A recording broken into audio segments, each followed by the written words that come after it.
Shabbat, a celebration of praise and glory to the Most High Yah, hosted by Congregation Beit D.C.B. Join us on May 25th, 2024 at Shell's Loft, Brooklyn, located at 120 Hamilton Avenue, Brooklyn, New York, 11231.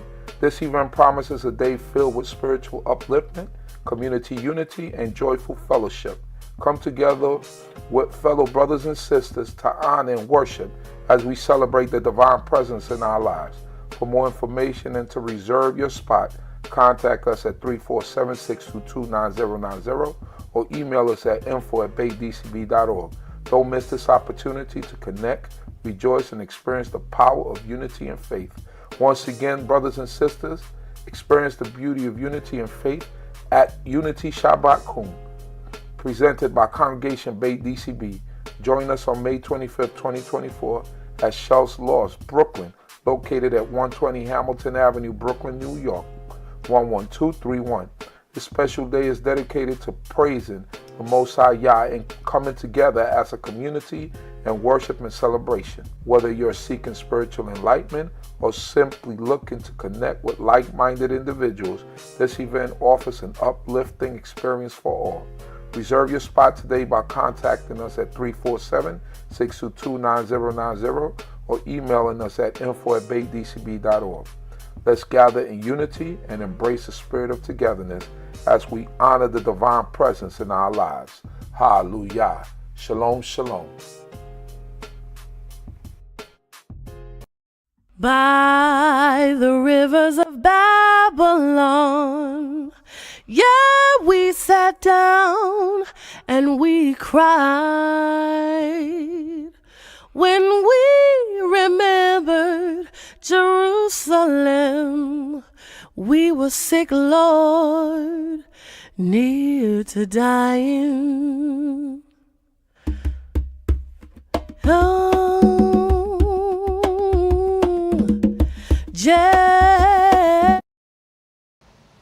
Hallelujah. Hallelujah. Blessed be the mighty King Yehudah. Thanking the Most High God for another day, waking up this morning, food, clothing, and shelter, knowledge, wisdom, and understanding. Welcome to another Tanakh review. My name is Zurishaddai, one of the teachers of Congregation Beit CHOKMAH BINAH. We are located in the Red Hook section of Brooklyn, New York. Praying that the Most High God will continue to be with each and every one of us, guide and protect us, that the Most High God will grant us the blessings of our mind that we desire in righteousness. Thanking the Most High God for the lives of all of you, and I pray that the Creator of heaven and earth will continue to bless each and every one of us as we proceed and trying to gain this understanding. Praying that the Most High God would guide our thoughts and that He won't mislead any one of us as we proceed today. So today we will be going over portion and more, and also going over the book of Ecclesiastes chapter 1 as we starting a new book and completing some of the writings. So we went through Proverbs already, and now we're going to go through the book of Ecclesiastes. We're beginning the book of Ecclesiastes. So I'll pass it on to one of my teachers and one of my mentors who will be going over the lesson, even Nasik, Zurishaddai ben Yehudah. How are you, Nasik? I'm great, Baruch Hashem. First of all, I give praises to the supreme intelligence of the universe, God of my forefathers, God of Abraham, God of Isaac, God of Jacob. And due respect to the platform on the D.C.B channel platform, spiritual leader G. Prince Area in Saska, to the host Sifu Zael, to the Princess Chief Kohanim, Rabbinate, Maureen, brother and sister, greet you all in the tongue of my forefathers. Shalom Aleichem, and the early Shabbat Shalom, and also to the visitors that might be to this channel. Today, before I start, I'd like to say, Adonai, Septai, Daku Fiyagi, Tira Theaka, O Lord, down my lips, and my mouth shall declare thy praise. I'll be touching on a little bit and highlighting some points in the Sidra, and more might touch on a couple of verses in the Torah of Ezekiel, the 44th chapter. And more means saying, and we'll be picking up from, it covers from Leviticus, the 21st chapter, and ends at the 24th chapter of Leviticus. And the word amor means saying. So I like to just move on a little bit, because we left last week's portion, and the last week's portion that we was speaking on, it talked about, you know, witchcraft, and, you know, people dealing with, you know, those things there, and about a daughter, you know, of a priest, you know, playing a harlot, you know. So we you know, and the severity of the penalties, you know, when she was found out to be a harlot. You know, normally you say that's a strong and extreme. Under normal circumstances, you would think that's a bit extreme. You know, she played a harlot. You know, then you say, okay, why would such a dynamic punishment be put on a woman? And, you know, and it didn't say she was married in that sense, and it didn't say that, you know, now that it don't make it clear whether she was married or not. If she was married, then, you know, it's a bit adultery, and normally an adultery, and usually the penalty for adultery would be a stoning under normal circumstances. But we know that in the case that we go back and we Tamar, Yehudah's daughter, Judah's daughter-in-law, that when he heard that she played, you know, the harlot, he said, bring her out to be burnt. And he said, well, she's a widow. She's not, and she was still obligated to a particular man, which is his son, but that's before, you know, the law is written, and he had such a severe penalty. So you would say, all right, so she's a woman that's of ill repute, but she's not, you know, say the woman's not married, the priest's daughter, she's not married, not given any kind of marriage, but she's in her father's house, and she's not even betrothed to be given, to anybody at the time. So it makes it clear here, and it just says she played the harlot. So we could always come up with different variables in that area, as the last portion had ended, and it ended on that note there, which is pretty much a tragic note, and in respect to how we look at the other portions of the book, you know. Oh no, excuse me, I went ahead to myself. Sorry. Let me make my correction right now. It ended on about familiar spirits. We're going to talk about the woman of the daughter this time. So, but anyway, before I get to there, I'm going to focus on more. Sorry, that was my mistake on that.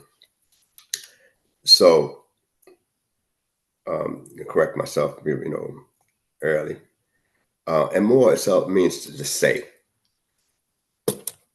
And since and more itself means, you know, to say, you know, say something, speaking.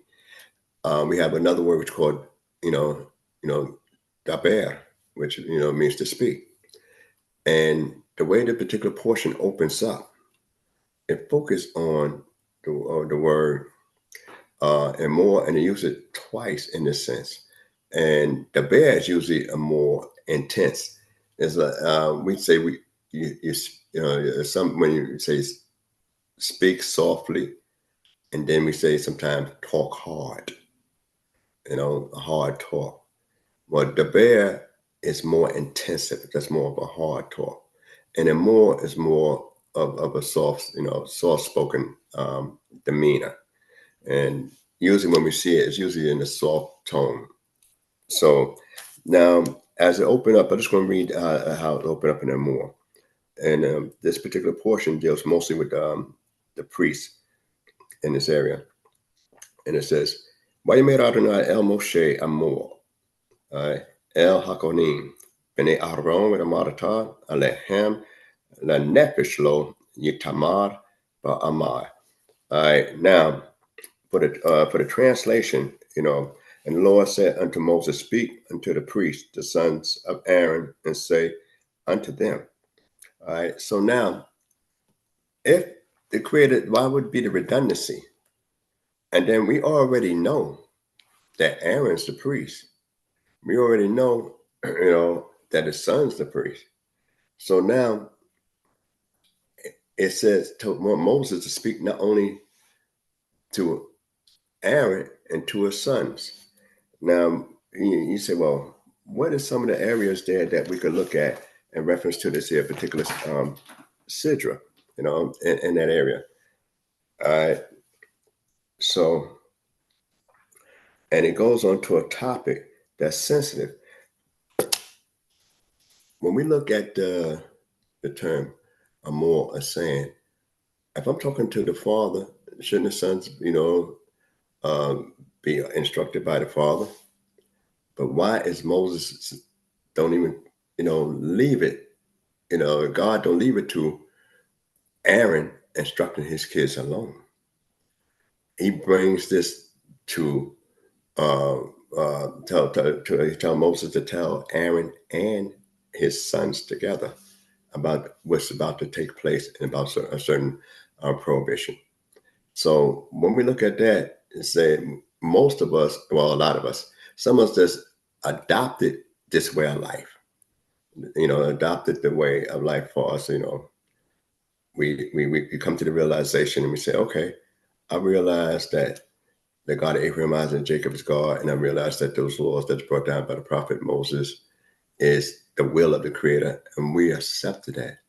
But then the next generation, the child, the sons, the children are born to a situation where they had no option, no physical choice. I mean, no mental choice either. They just happen to be, I'm born in, this is what my parents do. So I'm inducted just by being born into a situation that my opinion was never even asked. So here it is sometimes when you talk about immoral, it says, find a way to search deep into the very essence of a person. Don't just talk to them about the hard part or the plain hard core of law, but see if you can reach them in their very depths in their soul. So when we look at this particular portion here, that Moses is easy for him to talk to his older brother about what he's supposed to do. But he must also bring it and reach the children and where they're at and where they could identify and see it. Even now that those Aaron's sons are grown at this point in time, it's still a thing where, see if you could reach them of the gravity of this. All right. So when we look further into the portion, it says, this is the matter that is going to be discussed here. And it says, there shall none be defiled, there shall none defile himself for the dead amongst people, except for his kin that is near unto him, for his mother, and for his father, and for his son, and for his daughter, and for his brother, and for his sister, a virgin that is near unto him, that have no husband. For her may he defile himself. Now, just talking to defiles of being a chief man among his people, to profane himself, they shall not make baldness upon their head, neither shall they shave off the corners of their beard, nor make any cuttings in their flesh. Now, these are different mourning rites that they have, in ancient cultures. And it's for somebody that departed. And it's 6 people that's enumerated here for the and this is more so for a priest. All right, and then we're going to find there's going to be a difference. So why Moses had to address not only Aaron and his sons, but he addressed them in the presence of of their father, and he's speaking to all of them together in reference to this. And he got to use the most softest term, because when a person passed on, and we're speaking about, departures, I'd also like to give my condolences to the congregation of Shalom, for they lost several members in their congregations, several members, and the the rabbinate also lost her aunt. So my sincere condolences. May God comfort you and all the other mourners of Jerusalem and Zion. So that's my condolences also to them. And I like to say that, that is a very sensitive time in a person's life. So now we got 6 people that are going, and it doesn't make a distinction right now at this particular point when we read that that he could defile himself for. And it says, mother and father, brother and sister, and son and daughter. And then, but the strange part about it says a sister that's a virgin that's near to him. I mean, what do they mean by close to him? What do they mean by that? Because sometimes you have family members you don't even speak to for years. You have these issues, and say, but you're related by blood, but you don't have that communication. So what do you mean by close to in that area? Well, could it be that's a sister that could have been gotten to a marriage? Because we have certain marriages where a guy might go through, a betrothal in a marriage, so you're technically legally married to this individual, a woman who happened to be a daughter of a Kohen, and so they married, but they haven't consummated the marriage, and she's a virgin, so therefore she's still, he could defile himself for it. So the creator leads a passion. Now, one person they leave out, which is the wife. Out the 6 people that's mentioned, they leave out the wife. And the reason they don't have to mention the wife, because when a man and a woman get together, they're supposed to be a one flesh. So they're supposed to be one. So therefore, there's no need to mention the wife in this here case. Let's go a little bit further. I want to bring out a couple other things here. All right.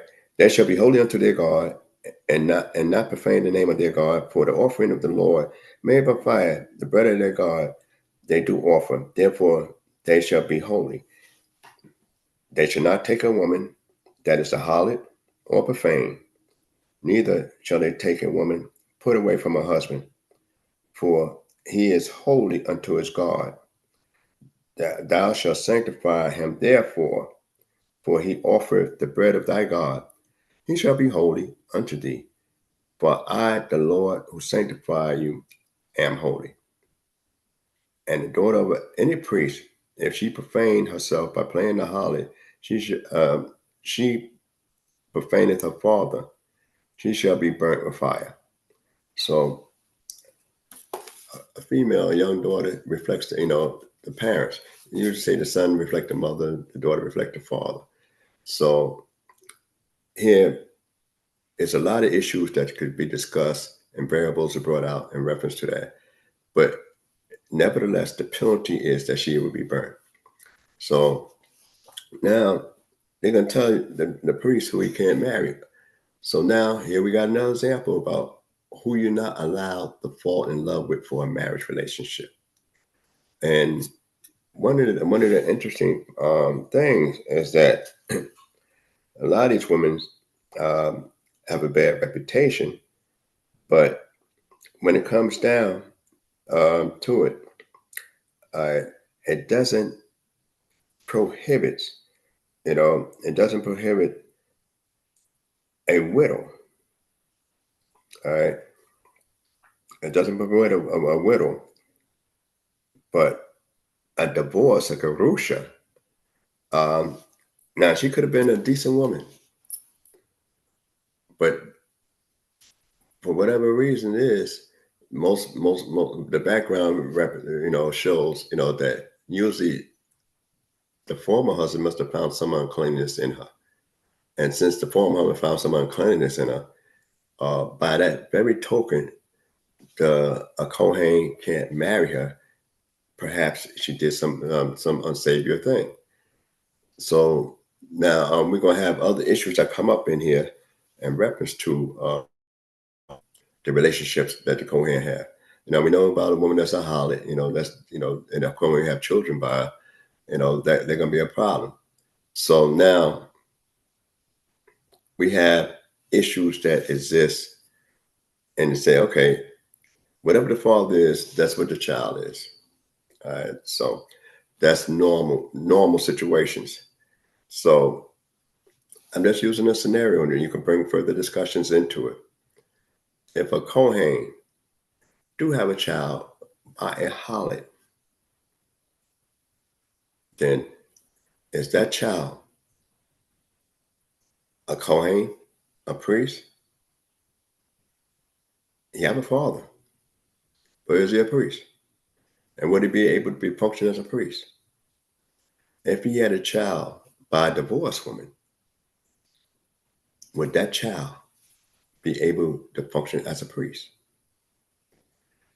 And the reason I bring up issues like that is because the marriage should have been void. So therefore, the offspring shouldn't even be in existence. And he's profane, coming through a profane situation. So he would be deemed technically polluted. And the reason I bring this up because we have issues today, amongst certain sects that they say, well, we've been Kohens for for thousands of years. My father's a Kohen, my dad's a Kohen, and they claim a lineage, more so from the in the Ashkenazi sect of Judaism. You find a lot of people claim to be Kohanim.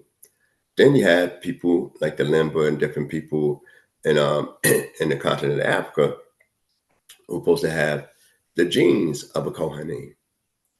All right, so now they have a patriarchal gene, now, from the father side, that they actually has the same genes of what they consider the Cohen's genes.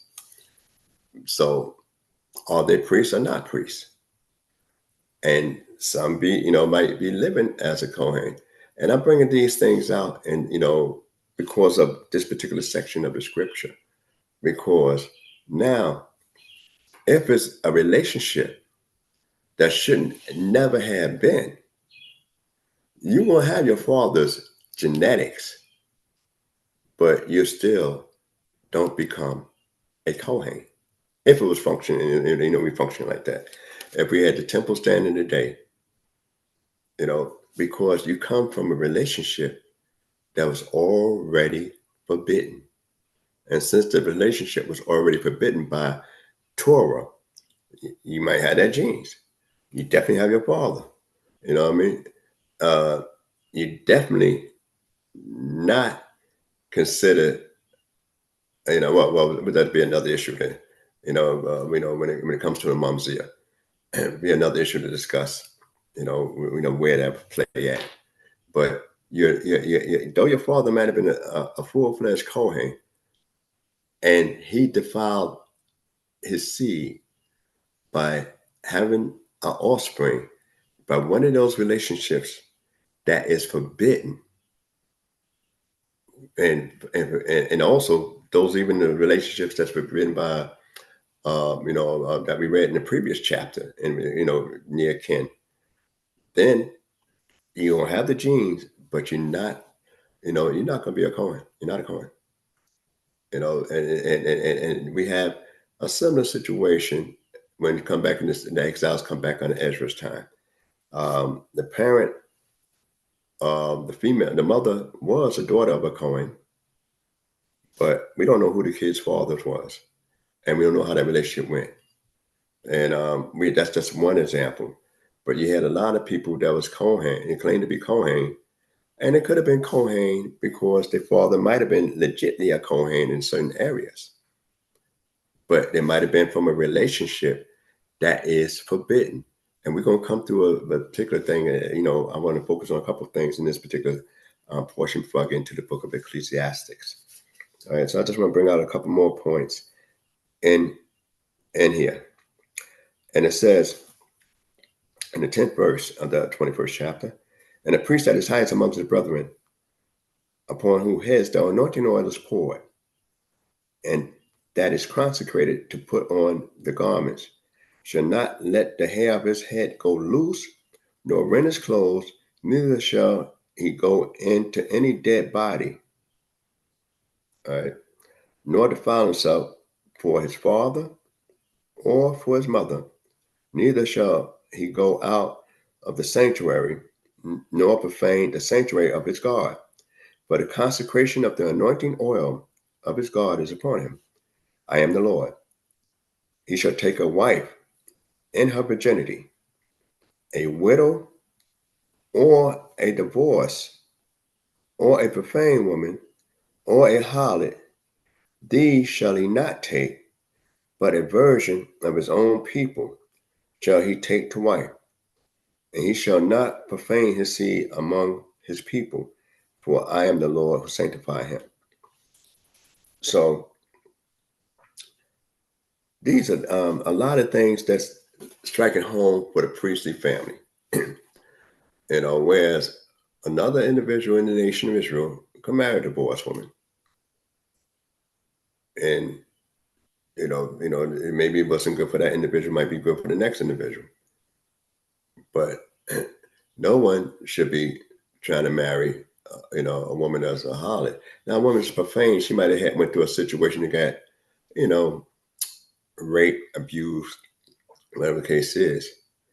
All right. But she's been tainted, but she could be a good person.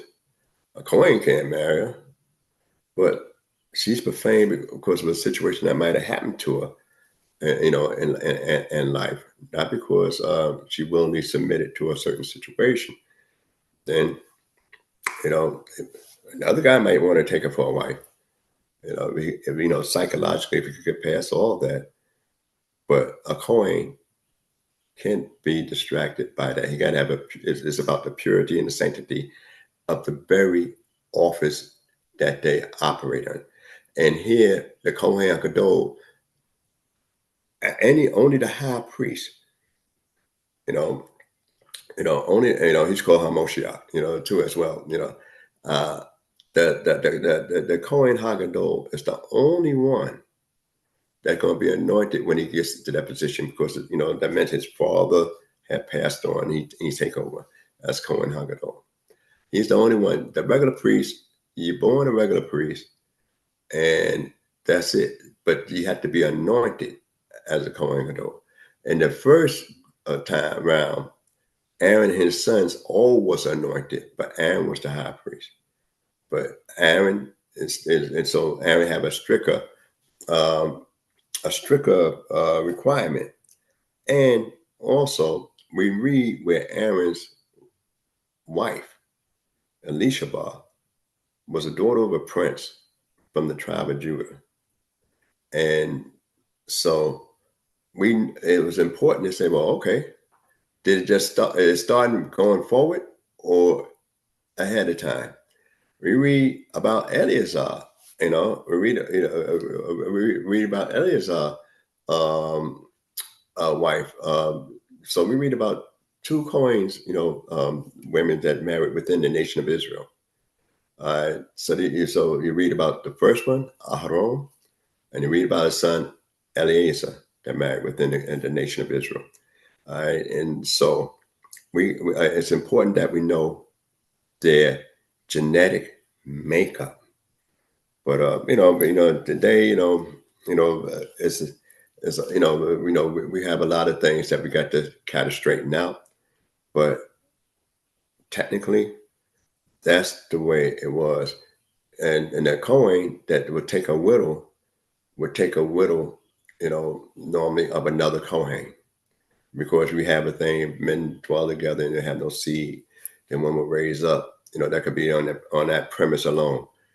They won't usually take a widow say from the tribe of Yehudah, the tribe of Dan, the tribe of, Naphtali or something like that. They normally a widow of another Kohen, something like that. That might not have no seed. All right, so that's just one viewpoint, not the only viewpoint. That's one viewpoint in that reference to that. And the Torah doesn't specify what widow a regular Kohen can marry, but the Kohen Haggadol cannot marry any. And I just want to touch on those areas there. And one more part of one in this particular section, it says in the 16th verse, and the Lord spoken to Moses, saying, "Speak unto Aaron, saying, whosoever he be of the seed of thy seed throughout their generations that have a blemish, let him not approach to offer the bread of his God. For whatsoever man he be that have a blemish, he shall not approach a blind man or lame, or he that has anything maimed, or anything too long, or a man that is broke-footed, or broken-handed, or crooked back, or a dwarf, or that has his eyes overspread, or is scared or scurvy, or have his stones crushed. No man of the seed of Aaron, the priest, that have a blemish shall come nigh to offer the offering of the Lord made by fire. He has a blemish. He shall not come nigh to offer the bread of his God. He may eat the bread of his God, both of the most holy and the holy. Only he shall not go in unto the veil, nor come nigh unto the altar, because he have a blemish, that he profane not my holy place. I am the Lord, who sanctified them. So Moses spoke unto Aaron and unto his sons and unto all the children of Israel. That means we ourselves, as the lay person in relationship to the Kohanim, we know what's supposed to go on and what the priest's not supposed to marry. So the sanctity of the priest is promoted by our sanctity of knowing Torah. And our sanctity, the more sanctified we are in the areas that we that's incumbent upon us to observe, the higher elevation we give to the one that's supposed to represent us to the Creator, which is the Kohanim. So but one of the interesting things is that, did a guy have a say-so about how he's born? Whether he's a dwarf, whether he got a bad eye, whether he's blind. Did he become blind? If he become blind, is one thing, but and then you got to ask another question. Why did he became blind? We know that, certain, the Kohanim, certain elders, patriarchs, reach a certain age, their eyes got a little dim. But the Kohanim, this is a guy that's, blind. And when we look at those areas there, his physical condition was beyond his control. He can't, a lot of us that look in the mirror from time to time will say, I wish I had this. I wish I was more built like this. I wish I had this kind of structure, or whatever the case is. I wish I had that kind of nose, that kind of eyes, those kind of lips. I wish, I had that kind of hair, whatever the case is. But we're born the way we're born, as God designated us to be born. And yet, here's a priest. He's still a priest now. And so much so that he can still eat of the most holy and the holy. He just can't go into the sanctuary itself and operate there, or near the altar in the court. He couldn't deal with that as well. He can't offer up anything, but he could eat up everything because he's part of the household. And this individual had to be raised by the family. So now the family members got to look and say, well, how did this happen to one of my sons? Because we didn't have female priests, but, we talk about males. So how did this happen? So it brings up a lot of questions about how this happened to me in reference to my, my son.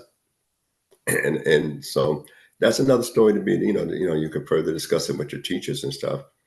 But one of the things is that this same guy can look at you if you got a good eyesight, and pronounce whether you got Zara'a or not. The same guy could do that. He can look at the house and say whether it's Zara'a or not. He can look at the piece of the garment and say whether it's Zara'a or not.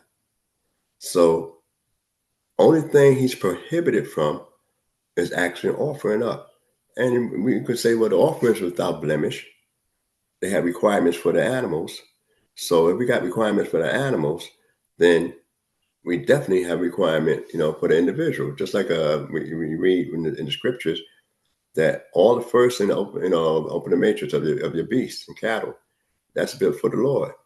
Now, and you can't, that automatically comes. So if you have one long leg and one short leg, it's for the Lord, but it's not going on the altar. It's not going to be sacrificed, and though it's already selected. And we find some things about the holy things in that area there, and the proper age of sacrifice in this particular portion. All right, so I want to just jump ahead just a little bit, and talk a little bit on the area concerning the 23rd chapter about the holy days. And I'm just going to jump over there for a moment. And the 23rd chapter, this is a chapter of Leviticus.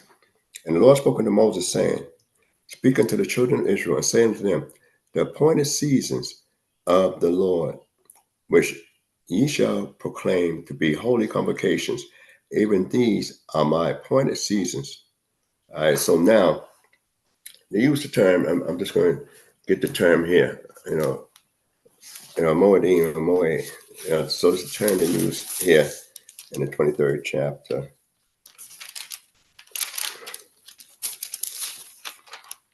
of Leviticus.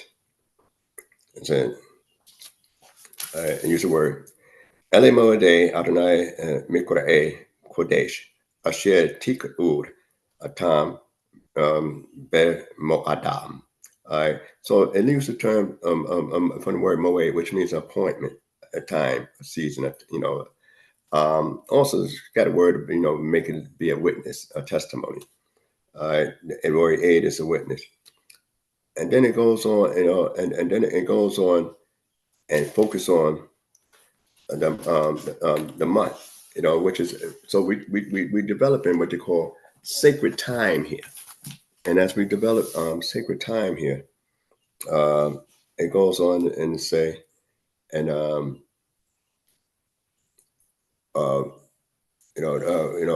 it said that my appointed seasons, that means it got to be in the month. All right. 6 days shall work be done, but on the 7th day is a Sabbath of solemn rest, a holy convocation. You shall do no manner of work. It is the Sabbath unto the Lord in all your dwellings. And then it goes on and say, these are the appointed seasons of the Lord, even holy convocations. Use the word mikra kodesh, which means a holy calling, a proclamation. You shall proclaim in their appointed seasons in the first month of the 14th day of the month, at dusk is the Lord's Passover. All right, so now, before I go into the 6th verse, I just want to I'm not going to read all of it. I'm just going to bring out some highlights here. So we got the three, we got all the appointed seasons mentioned in the book of Leviticus. And I'm not going to be that long in it. I just want to highlight some points in here. All right, when we say a mikra kodesh, when we speak on reference to that means it's a calling. The Creator allowed us to proclaim it. He tells us what time it should be, but we ourselves, He allowed us to acknowledge this is the time. So it was to say, the 14th day, out of Ba'im, so if we're talking about between the evenings, when you get ready to slaughter the Pesach, we are automatically in our teachings. We are automatically in our teachings are told that we set the time. So now, remember, the calendar we observe only came about in 400 and something BC. I mean, CE on the hill of the second. So they did a month-to-month setting of the calendars. Also, you had years of famine that was reflected within it. You had harvests, because if you didn't have no harvest or something like that, it affects certain sabbatical years as well as the Yobel, which we're gonna get in touch with next Sidra, in those areas there. But when it comes down to the regular appointed time, we must proclaim it. So we, the Creator tells us when it should be, and we say, okay, I recognize it. This is the time. So that's the proclamation. Now, the danger is that you can have a bunch of people having various times say, today is the time, that's the time, this is the time. It was based on when we was in the land and we had the thing functioning with the Kohanim, who was standing. It was based on Israel's time being proclaimed there. So various people have, different, like right now we count the Omer, and we're going to talk about the count just a little bit in reference to this here area. But in the land, we had a calendar that we did from month to month, and we had, you have a lot of people that would look at it and say, okay, the calendar is every month's 30 days, period. We don't do no adjustments in the months. But then you got, we know a solar year is basically 11 days longer than a lunar year. 11, 10 days, give or take, one day. It's longer than a lunar year. So after you move forward, dealing with a lunar calendar, you're going to start drifting out of seasons unless you make certain adjustments. So the Creator allow us to make a calling, a mikra, a calling, kara. The word kara means to read and also means to call out. So kara is, he called as well as he read. So this is what we learned from this particular verse here. And it starts to mention first thing it mentioned was the Shabbat. And use terms like Shabbat, Shabbaton, even for the Shabbat. And we're going to use terms about the Passover. So I'm just going to talk about the different holy days we observe here. And talk about the Passover, CHOKMAH. And then I said, the Creator will refer to it more about observance of CHOKMAH. And we will reciprocate by referring to it as Pesach. And the thing is, Pesach is what the Creator done. And the Creator look at what we did. We went on a journey with our dough on our backs and going out to a place that we know we're going to be out there for a few days. So the Creator want us to celebrate that CHOKMAH on behalf of what we did. And we reciprocate by respecting what the Creator did for us by skipping over those different houses there. And when he executed the last plague, the death of the firstborn, which I'll speak on more next time when Pesach come up. And then I'm gonna skip on down, and it talks about the different offerings that you bring, at that particular time. All right. And for the particular feast. And it talks about the holy convocations. And then on the 15th verse, which we just passed this particular point here, I want to bring out in the 15th verse, it says, "And should count unto you tomorrow after the day of the rest, from the day that ye brought the sheaf of the raven 7 weeks, shall there be complete. Even to tomorrow after the 7th week, ye shall number 50 days, and ye shall present a new meal offering unto the Lord." And then it contains what the meal offering is going to be. So now we're in a period of counting now, anticipation to the particular time of Shavuot, which is the only day that's not given a particular date. It's based on our count and the various other things. So it's not a date that's mentioned here in the book when it comes down to Shavuot. But what is important is that the counting is not a communal thing, it's an individual thing.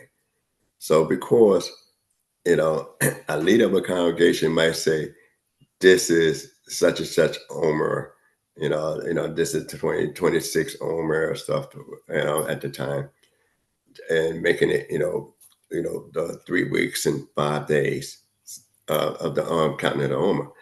Because we're counting weeks and we're counting days. We know automatically that that's him counting for him. Now you benefit by knowing what time it is and what day it is, but he's counting for him. So it's a communal thing. Everybody must do their own individual count on that particular day. And traditionally, you start. We know at night it's the beginning of a day, so we start our count at night. So when we look at that particular time, and I'm going to skip down to the last one, because we talk about the sacrifices in this area here. But I want to focus on this verse, the 22nd verse. In the 22nd verse, it says, in that same chapter, and when you reap the harvest of your land, you shall not wholly reap the corns of the field, neither shall thou gather the gleanings of the harvest. Thou shalt leave them for the poor and for the stranger. I am the Lord your God. So this seems out of place. Why is it that now it's telling us about what we can take from our property and what we must leave, for the poor and for the stranger, and lay down for the beasts of the field, talk about that. So that means that it teaches you a lesson about human dignity, because a lot of times we kind of cancel out the level of human dignity when we talk about, when we deal with people. It's good to be able to give to somebody that's desperate. But the thing is that, do you allow him the dignity? So the Creator letting you know that though this is part of your inheritance, you don't own it all. That's what He's letting you know by leaving the corners of the field. And He's testifying, saying, I am the Lord in that area, through the prophets. So that means that, yeah, this is your field that may belongs to, the Ben Yehudah clan, but it's a certain section of the field, 4 corners of that field, you have no jurisdiction over. And yet it's still on your property. It's still your field. But you have no jurisdiction over as far as ownership. But yet, though you don't have no ownership, you're still responsible for what goes on in those 4 corners.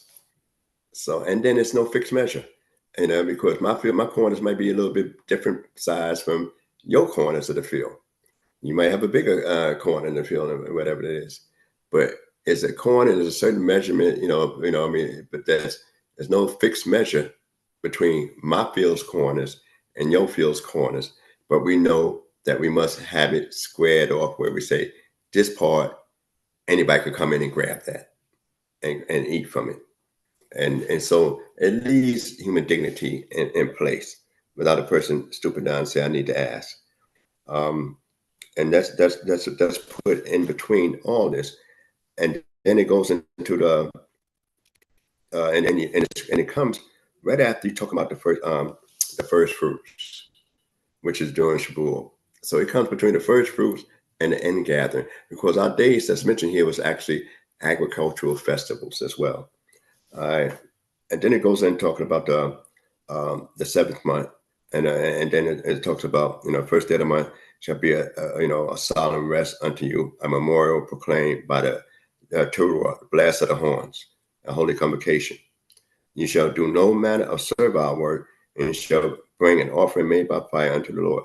So we have all this here, and I'm just going to highlight those couple things in this area here, that when we go through these particular portions, the Shalosh Regalim 3, which is the 3 pilgrimage times, the 3 feet, the 3 marches that we had, because we traveled by foot on this particular time, that what we find here is that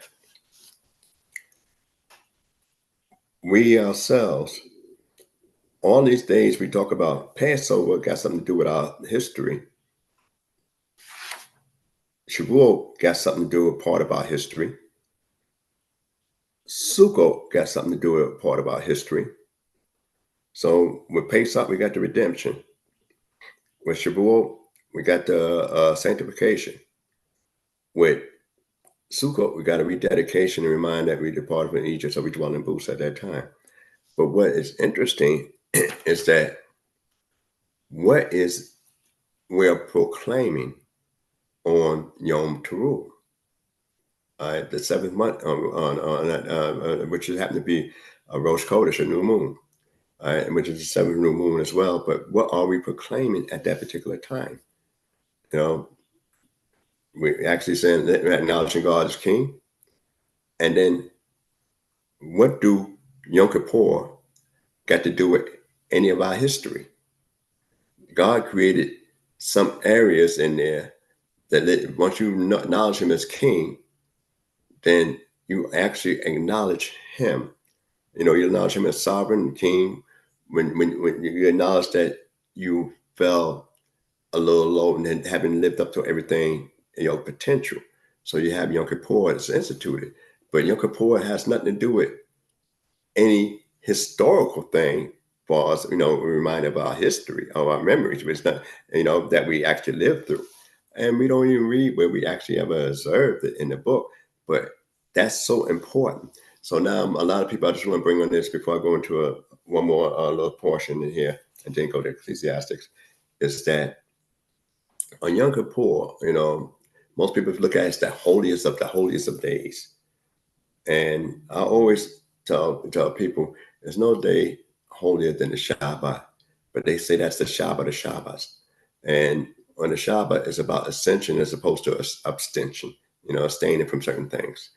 When those that follow tradition of calling people up to read out the Torah, you know, rabbinic, mostly rabbinic tradition.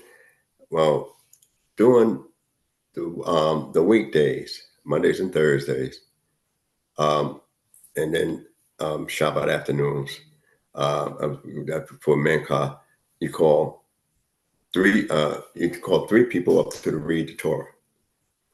On Rosh Chodesh, they call 4 people up to read out the Torah. On the pilgrimage times, Pesach, Shavuot, and Sukkot, you call 5 people up to read out the Torah. When you come to Yom Kippur, you call 6 people up to read out the Torah. And on Shabbat, any Shabbat, the regular Shabbat, you call 7 people up. So just that level alone lets you know the level of holiness that's involved.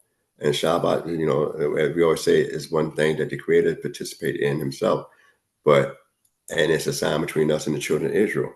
So unless one of those days that I just mentioned come up on the Shabbat, you're going to have a set amount of you know, aliyos that come up, you know, to read out the Torah.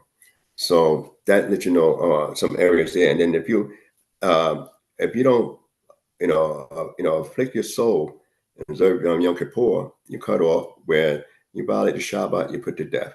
So we just want to skip this one little important thing here, and I'm just highlighting a few points in this particular area, and I'll probably touch on some of it later on when we get to the next portion of Bahar.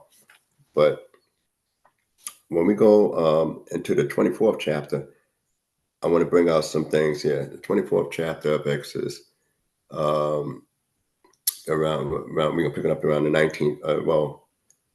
I want to pick it up on the 10th verse first before I go to the 24th. I want to pick it up in the 10th verse.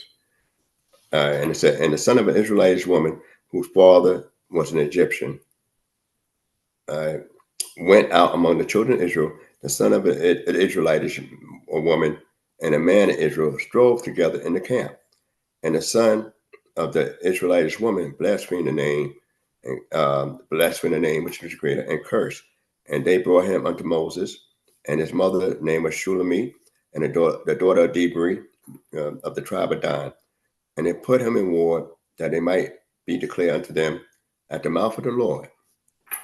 All right, so the reason I bring that point out there, I'm not going to focus more on the cursing, but it's terms that's used here that I want to bring out in here that a lot of Israelite brothers or sisters don't, have these issues about words of Israeli.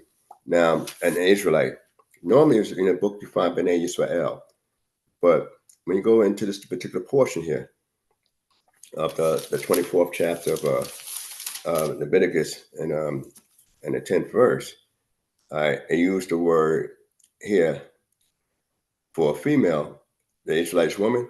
I use the word, ha-Yisraelit. Ha-Yisraelit. That's one of the only times you find it. That means, and that's how you say Israelite female. Like you say, I need Ivri. I'm a Hebrew. But if it's a female, I need Ivrit, just like the language. It's feminine, So here it is that right in this particular 10th verse, it refers to as the woman as an Yisraelite, and then the man as Yisraeli, right? Yisraeli. All right, you find that's the only parts in the book you find that term used. So we had these issues about the Israelis, talk about the Israelis, but we know that the pronunciation is Yisraeli, but that's the term for Israelite. Just like Kanai, anytime we read those other things, that's how we pronounce those people. That's Canaanites, Perizzites, Girgashites. Right? This is one of the few times it might be another time in the book that's mentioned. I forget offhand. I found it, but this is the earliest description of the term Israelite. Other than that, you always find BINAH Yisrael, stuff like that.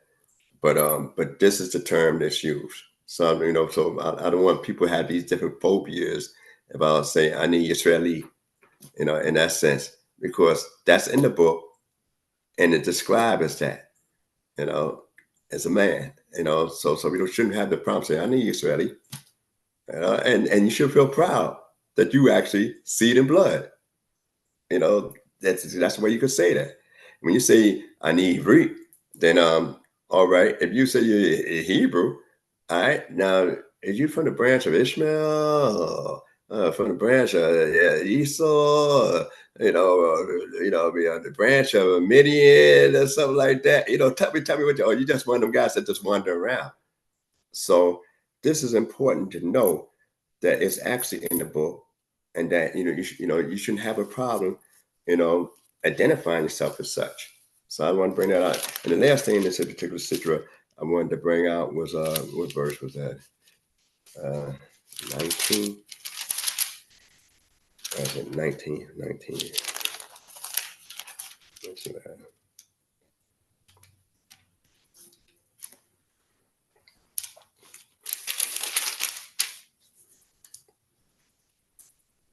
Okay, the last part I want to bring out before I go into just bringing one thing on Ezekiel is that when they talk about in the 19th verse, let me just start here.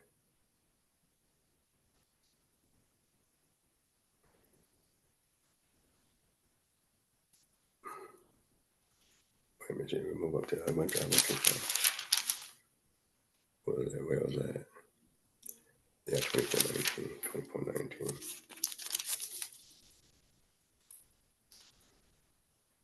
Okay, 19th verse, it says, in the 19th verse of the 24th chapter, I want to read that. And it says, and if a man maim his neighbor, as he had done, so it shall be done to him. Breach for breach, eye for eye, tooth for tooth, as he had maimed a man, so shall it be rendered unto him. All right, and he that killed, well, I'm gonna stop right there. That's only to just deal with that. All right, So eye for eye, tooth for tooth. I want to go into that area there. All right, because when you look at the Hebrew word, in there, now we normally say, now we know a lot of ancient nations dealt with lex talionis. I've said it before in the past, which is the law of the claw. And the law of the claw, and when you deal with lex talionis, is that it meant literally most of some ancient societies. You got an eye, I'm taking your eye. You got a hand, I'm taking your hand. It hurt my foot, took a foot, I'm gonna take your foot. So it meant literally in that area. But in the Torah, it used the word yitain. Yitain means to give. And you find that same thing used in the book of Exodus, which I'm not gonna go back to because I'm just spend too much time, trying to highlight some points. But you find that word yitain from the word notain, which means to give. So it's talking about something in the monetary. The first time you find that term used, yitain, is in Exodus. I think around the 19th, 21st chapter, 18:19. We find a term yitain, and you find a term used here in this particular portion of the book, and it means to give something, but it don't mean to give the exact item. So it's in a sense of monetary, making it, because when you're fighting a guy and you hurt him, and he keep his bed in Exodus, you pay for his healing. You pay for his healing. And he used that term, the same term, yitain. So they extrapolate the same thing there because, as I said in the past, if a guy got one eye and you got two eyes, you half blind, but you made him full blind. So where's the justice there? Guy only got one leg left, and 1 foot left because he was a war veteran. So he caused you to lose a leg. Now you take his other leg. Now he had no legs. So it's not, and we always say, it's about, a compensation. And you find that word used here. And that's why they extrapolate the word. It means something that you could give without damaging yourself to move on. All right. So that's one of the things I want to focus on. I just want to touch on Ezekiel, the 44th chapter, just one with the 15th verse. And then 2 verses, 3 verses rather, in Ezekiel. So I'm going to go into Ezekiel, the 44th chapter. That was the Torah there. And it's a reason about the priest, because we're reading about a lot of laws concerning the priest. And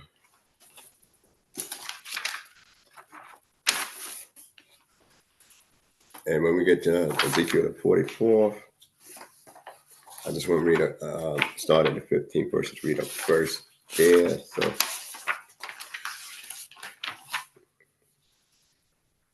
All right.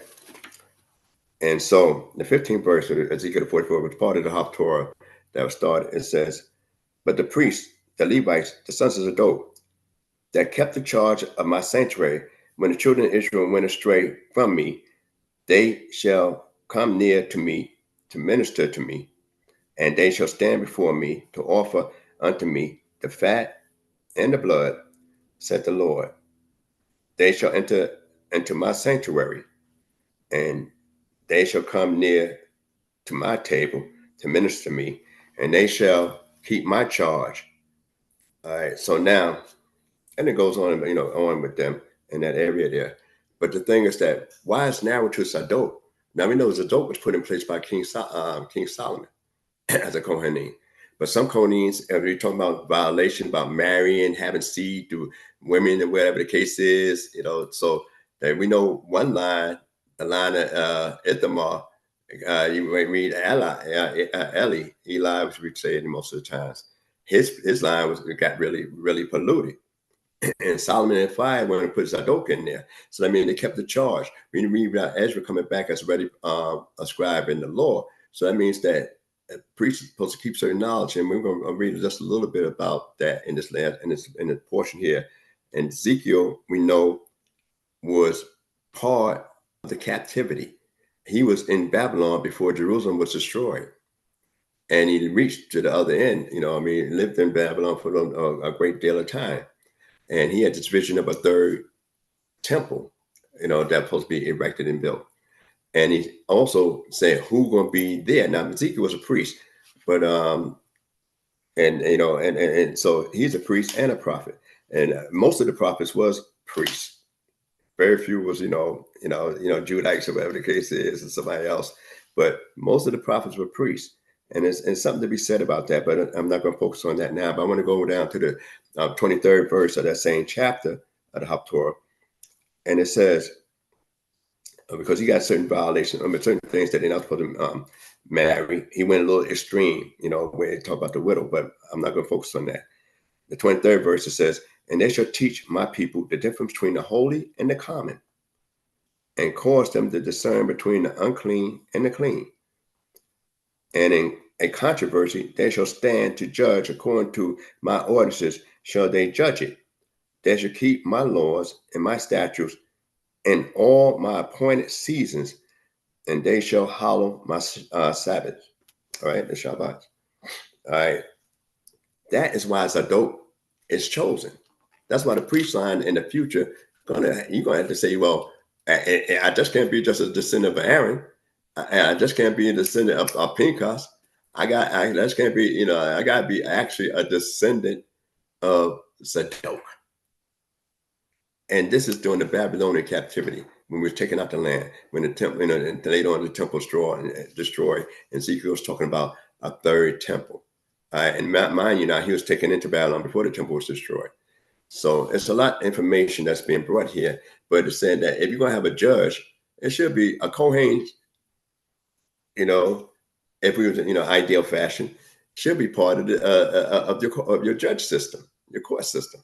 Because now he's dealing with laws of sanctity, and he also dealing with, knowledge of civil laws as well. So that means, and they say he guards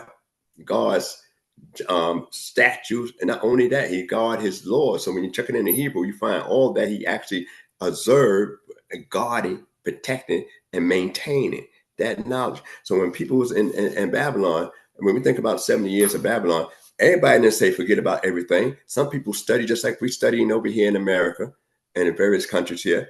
A lot of people study, even though we can't implement a lot of stuff. We still trying to stay abreast of what is godly and what's not godly, what is holy and what's not holy, what's clean and what's not clean. We focus on all that itself. So now we're going to the book of Ecclesiastes, Kohelet. And I just want to read the opening of Kohelet. It's only 18 verses, so I'm going to be pretty quick. Just want to give you a highlights on Kohelet in the book that we mostly use, even D.C.B, Shema, different places. So it's a little synopsis. Ecclesiastes, meaning preacher, the fourth book of the five Megillos, is read in the synagogue on the Feast of Tabernacles. So this particular whole section of it's called Megillos, which is scrolls, and it's in one of the five. All right. It says the Hebrew title of the book Kohelet, which is taken as a proper name and a pseudonym of King Solomon, is derived from the word Kohal, meaning congregation, which in Greek is Ecclesia. Kohelet may thus be taken to refer to one who is a preacher to a congregation. The book may be divided into two parts. The first 10 chapters, constituting the first part, deal with the problems of life and its values. The first two chapters are autobiographical. Following them, the author points out that he's searching wisdom and pleasure for the solution of the riddles of existence, and came to the conclusion that all is vanity, the element of uncertainty in all endeavors of life, and a common end of all, making all things worthless. In the last two chapters, constituting the second division, the author changes his basic skepticism and cynicism and find that the order of life seems fundamentally good, and that the solution to the problem of life is man and his relation to God. The book concludes with the admonishment, fear God and keep his commandments, for this is the whole man. Though Ecclesiastes is the only book in the Bible which is pessimistic theme. So it begins with pessimistic and ends in an optimistic note. In the final analysis, the book conveys the idea that life is worth living, the joys in life are worth having, doubt yields to faith, and the performance of one's duty constitute of the essence of life. And I spoke on this when I spoke about in reference to Sukkot last year, but I'm just going to start back over in this particular section and beginning up in the words. First chapter of Kohelet. All right, if you're ready, if you got it. We're in the book of Ecclesiastes, chapter 1, verse 1. Hallelujah. The word of Kohelet, the son of David, king of Jerusalem. All right there. So now, before we go any further, I read a prologue for it and describing the whole book. But you see right here, we know that the only son of David that became king was Solomon. So therefore, that's Solomon's nickname. That's another name referred to as Solomon. Sometimes we refer to David as the sweet psalmist of Israel. All right, so this is Solomon, other name that is used here. And it means to assemble, and we have a great assembly at this particular time we read it. All right, continue.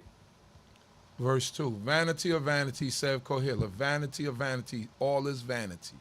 All right, Habelim. All right. That sounds like the first guy, the second guy that's born, which is Abel. But Abel's name is pronounced Habel in Hebrew. So the one that was Cain posted as slew, and it means a breath or a vapor. So when Solomon's starting off pessimistic, saying like a breath, it ain't lasting. How long you see a breath like that? How long do it exist? So it's starting off pretty dismal. All right. Continue. Verse 3. What profit have man of all his labor wherein he laboreth under the sun? All right. In other words, saying, I'm working for what I'm working for. What am I working for? Sometimes we ask ourselves, especially if you have a household that might be going around, stuff like that. Say, well, what y'all doing?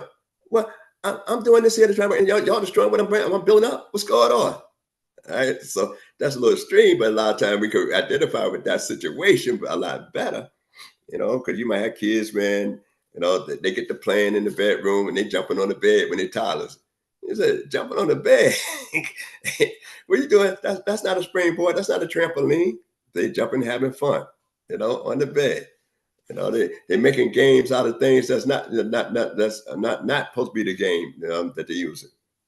So these type of things here. I remember my children was younger. And they had these little like cars or trucks, and the truck be kind of strong. So they put their feet in it like they're gonna skateboard on the truck. It was like a dump truck. They put their feet in like they're gonna skateboard on the truck. And the truck ain't made for that. But they're using it for another use. So Solomon looking at it saying, well, I brought it for one thing and you're using it for another thing. All right, but anyway, go ahead. Verse 4. One generation passeth away and another generation cometh, and the earth abideth forever. Right then and there. So in other words, I'm here today, I'm going tomorrow. And what purpose, that I'm working for? All right. Keep going. Verse 5, it reads, 5. The sun also ariseth, and the sun goeth down, and hasteth to his place where he ariseth. Keep going. The wind goeth toward the south, and turneth about unto the north. It turneth about continually in his circuit, and the wind returneth again to its circuits. Okay. All the rivers run into the sea, yet the sea is not full. Unto the place whither the rivers go, thither they go again. All right there. In other words, you're saying everything seems to be redundant. Everything doing things over and over and over again. I see very little change. Sun getting up, go over here, boom. Water's running to the sea, still ain't full. Boom. It's still following the same course over and over again, but I really don't see why it got to do that over and over again. What is the true purpose of it? Continue. Verse 8. All things toil to weariness. Man cannot utter it. The eye is not satisfied with seeing, nor the ear filled with hearing. That which hath been is that which shall be, and that which hath been done is that which shall be done, and there is nothing new under the sun. Right, nothing new under the sun. Ain't that something? So, right then and there, when do you say, I'm tired of looking at things when your eyes work? And when do you and when do you when you tired of listening to things, if your ears work, you know? I mean, you might some things you might not want to hear, but you want to make sure that your ears still work, you know? And those are some of the things that he's bringing out here. Some of the things we got to identify with. Continue. Verse 10, it reads, Is there a thing whereof it is said, See, this is new? It have been already, in the ages which were before us. There is no remembrance of them of former times, neither shall there be any remembrance of them of latter times that are to come, among All those right, that right there, call that before we go shall there, come after. all right, before we go to the 12th verse, I want to look at this here. Now he's saying there's been a lot of inventions. We always think about things new. And then history proved that somebody had this going on before and that going on before. We're talking about green thumb, energy efficient. I mean, they had canals and stuff like that, and springs and hot water springs that was coming in. They had sewer systems, even as late as the Roman Empire. They had, in the beginning of Rome, they had sewer systems going on. They had where they could be able to make brick arches with no support, have an archway that sews up. And you say, well, there ain't no columns going up this way to hold it up. The way they would build and stack them with bricks together with a keystone brick and wedge it in. So they had, they have roads to this very day of a high altitude. You can see some of the roads that ancient Rome paved going through, going through the various, places that they were trying to conquer in the empire. So it's a lot of things that we read about, and we say, well, how come we don't read about people with cancer way back then? Is you saying they didn't know about it? How do people dealt with such and such? Anytime they want to study anything about a new ailment, they go back in the past. Even our sci-fi movies go and dig up certain things in the past that they question. That's a regular sci-fi movies. But let's go into the 12th verse. Verse 12, it reads, I, Koheleth, have been king over Israel and Jerusalem, and I applied my heart to seek to search out by wisdom concerning all things that are done under the heaven. It is a sore task that God have given to the sons of men to be exercised therewith. All right, hold it. Now, that means that before we get to the 14th verse, Solomon said this is what he did, but he said, I'm not the only one that's doing this. You, as a man, you're going to want to know certain things. You want to try to figure out a lot of answers. That's why we search to the scriptures to try to find answers about why we existing. What is my real purpose? Am I living up to my potential? I mean, is that the goal I really want? Or that's the goal I think I'm motivate myself to do because I can make a better living at it? But it may not be something I really want to do. A lot of people, more often than not, pursue goals and things in life that they just doing it to make a living, but that's not what they really want to do. And so Solomon said that this is what we've come into the Bible. Man was supposed to, when they talk about, replenish the earth, subdue it, multiply it, that means he's supposed to enhance and develop. That's what you're supposed to do, enhance and develop. And so when we're talking about developing something else, you discover more about yourself. When you build certain things, you discover more about yourself. We're going to continue. Verse 14, I have seen all the works that are done under the sun, and behold, all is vanity and striving after wind. That which is crooked cannot be made straight, and that which is wanton cannot be numbered.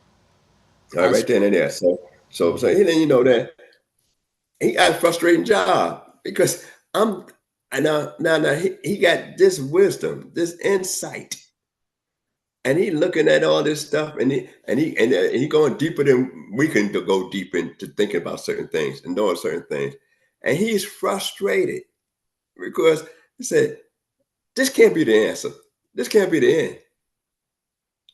Why it's still going like that? So that means as much as he he had some things that he couldn't figure out. That he see and he's teaching. Go ahead, continue. It reads, verse 16, I spoke with my own heart, saying, Lo, I have gotten great wisdom. more also than all that were before me over Jerusalem.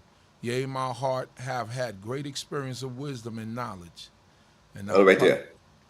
All right, before you say I applied, he gave a testimony, a bold statement that we certified already that God gave him that understanding. Nobody gonna have more than him before. That means he know more than Adam, more than Moses, and ain't nobody coming after. So you can say, well, okay, Adam, the first man made by God. Didn't have to go doing, he never read where he even made a sacrifice or anything. And God talked with him and communed with him and entrusted him to do certain things. Moses, the man that talked mouth to mouth to God, and brought down the Torah of God, and most faithful. His father David, the sweet psalmist, and he's saying right then and there that I know I have more wisdom than them, but I still need to search things out. Because I ain't satisfied with what I know already. I need to see this thing through. I got to see why I operate that way. You can know that you turn the key on in the car, and the engine started running. But very few of us think about, say, well, how is operating underneath that hood? How the engine moving? And Solomon said, I know this is what you do and this is supposed to happen, but why is it happening that way? All right, continue.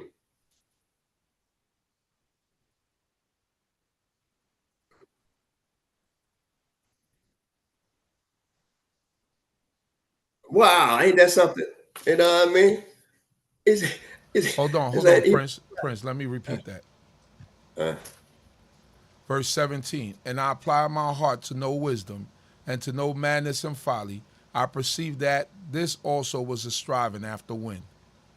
And that's something. He said, look here, even if I act a fool, I ain't learned all it is to be a fool. If I want to be crazy, I haven't learned all it is to be crazy. Because every time I think I figured I got the answer, I got a deeper thought. Another question arises concerning this foolery, and say, well, you will say, well, if he got wisdom, why would he apply to that instead of applying to God more? So why he going in the opposite direction, to understand that? And then I was saying about the judge should know about a lot of things and understand a lot of things before he could become a great judge. So could this be Solomon where he said, well, if somebody act really crazy, I got to see if I can figure him out or figure her out. If they really acting crazy, what's going on in their mind? Because I could diagnose it a lot better, and then I could come up with a more righteous judgment. Could that be one of the issues? You could discuss that. But I'm saying those are some of the things to consider. That here, this great man, who called himself Kohelet, and he's not even using the name Solomon. He called himself Kohelet in this here thing, and saying, and he give you a testimony of some of his life, of what he do behind the scenes, not in front of the scenes, behind the scenes, what's going on in his mind. So he's opening up his heart to the people around about us. Before you read, but I'm giving people instructions to save them. I'm gonna tell you something to handle yourself. I'm gonna protect you from you. But he's saying he has certain things going on with him. In the last verse, it reads, verse 18, for in much wisdom is much vexation, and he that increaseth knowledge increaseth sorrow. Hallelujah. Some things, you might not want to know. And that's when, but some things you have a yearning to know. And that's what it is, a yearning to know certain things. Moses said, I need to see your glory, God. I need to know. And you figure, if God talking with them for 40 days and 40 nights, non-stop, why did it took so long for God to explain this to him? For 40 days and 40 nights, non-stop. When you read about this particular portion about what the priest was supposed to do, traditionally they say this was done at Mount Sinai on Rosh Chodesh, that Aaron got this information. So a lot of stuff going on in reference to that. But one of the things that Ecclesiastes, it gives you a lot of thought behind, even the greatest mind that we have in our history have questions. The greatest mind have questions that puzzle themselves. Even when they did diligent research, diligent inquiry, they still come out with a question. And this is one of the things that comes here. And he has someone in teaching certain things, knowing certain limited, but he still had that thirst for that. So I hope you got something on what I said. Any mistakes been my own. I'd like to address one thing I forgot a couple of weeks ago. Somebody asked about electronics, and that's why I went in with about electronics. So, is it okay to use electronics on Shabbat? I'm sorry it took so long in reference to that. Electronics. Now, if you follow a rabbinic approach, you follow, what they consider like a real stringent approach, then they say they don't use no electronics, period, on Shabbat. All right. Now, a lot of people will have the streaming on ahead of time. And it's an issue about electronics and electricity as opposed to fire, because certain things we have now that didn't quite exist back then. So it's a big difference in it. But, when I asked those questions, I said, it depends on what minhag you follow and how you view electronics, and the customs that you follow. Because even in the strict Orthodox areas, those people, even when I was in Jerusalem, and Jerusalem shut down on Shabbat. But though it shut down on Shabbat, the traffic lights still rolling in some area, and also that the elevators in your building stop on every floor, so you don't have to press a button. But you gain it from the elevator because it's going to go up, electronically, and stuff like that. Stop at this floor. If you got 10 flights, you're going to stop on every floor up and down. The doors open and shut. And if you bump into the door before it's closed because you're trying to catch the elevator, it's going to open up again. So I leave that to the, to the various different groups, to deal with and discuss it. But now, when it's something going to distract you from the Shabbat, then that's a clear thing. That's one of the major issues about what could distract you from the Shabbat and take out the sanctity of the day. But, and so if you say, well, I ain't going to use my computer, look at my computer, but, even if it's set up or whatever, or I'm not going to talk on a mic on Shabbat, because some synagogues, have a mic. Some won't use a mic, but some have a mic there. And then they have things where they might have a person come in if it's too cold, cut on the heat, if it's in climate, or if it's dark and the people having the assembly there and then nobody cut on the light, the lights went out, and you get somebody to cut it on. Those are issues that I have, me personally, that I look at and say, well, sometimes it can be a little bit extreme in some areas, and then you got to deal with the times and certain conditions. We relax certain laws, and you find it in the book. So you got to. It depends on what custom you follow, what congregation you go to. That's what you go. You got to go by. They say your local rabbi or your local teacher, your local kohen in those areas there. What I have personally, I won't impose on somebody else, and I don't have, a lot of issues in certain areas. Right. So that being said, they say a hint to the wise should be sufficient. And if not, discuss it.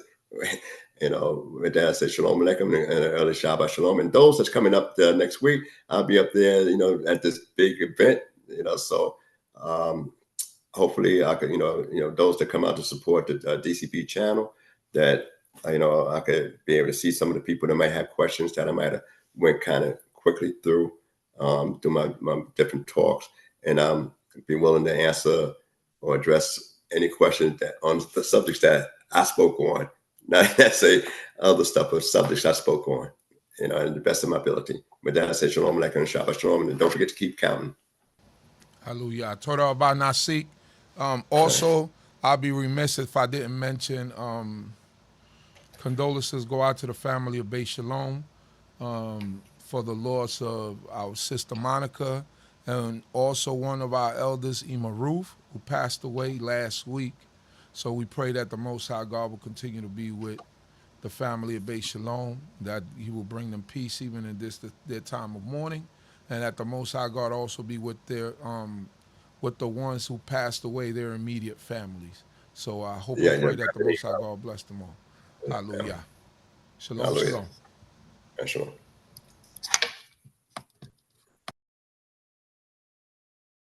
Shalom, shalom, brothers and sisters. Get ready to experience the Unity Shabbat Kum, a celebration of praise and glory to the Most High Yah, hosted by Congregation Beit D.C.B. Join us on May 25th, 2024 at Shell's Loft, Brooklyn, located at 120 Hamilton Avenue, Brooklyn, New York, 11231. This event promises a day filled with spiritual upliftment, community unity, and joyful fellowship. Come together with fellow brothers and sisters to honor and worship as we celebrate the divine presence in our lives. For more information and to reserve your spot, contact us at 347-622-9090 or email us at info@baitdcb.org. Don't miss this opportunity to connect, rejoice, and experience the power of unity and faith. Once again, brothers and sisters, experience the beauty of unity and faith at Unity Shabbat Kum, presented by Congregation Beit D.C.B. Join us on May 25th, 2024 at Shell's Loft, Brooklyn, located at 120 Hamilton Avenue, Brooklyn, New York, 11231. This special day is dedicated to praising the Most High Yah and coming together as a community and worship and celebration. Whether you're seeking spiritual enlightenment or simply looking to connect with like-minded individuals, this event offers an uplifting experience for all. Reserve your spot today by contacting us at 347-622-9090 or emailing us at info@baitdcb.org. Let's gather in unity and embrace the spirit of togetherness as we honor the divine presence in our lives.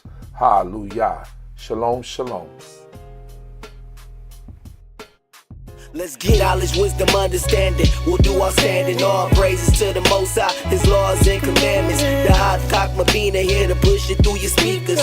Judgment, truth, and love should be coming from the leaders. Yeah, knowledge, wisdom, understanding. We'll do our standing. All praises to the Most High, His laws and commandments. The CHOKMAH BINAH here to push it through your speakers. Judgment, truth, and love should be coming from the leaders. Yeah.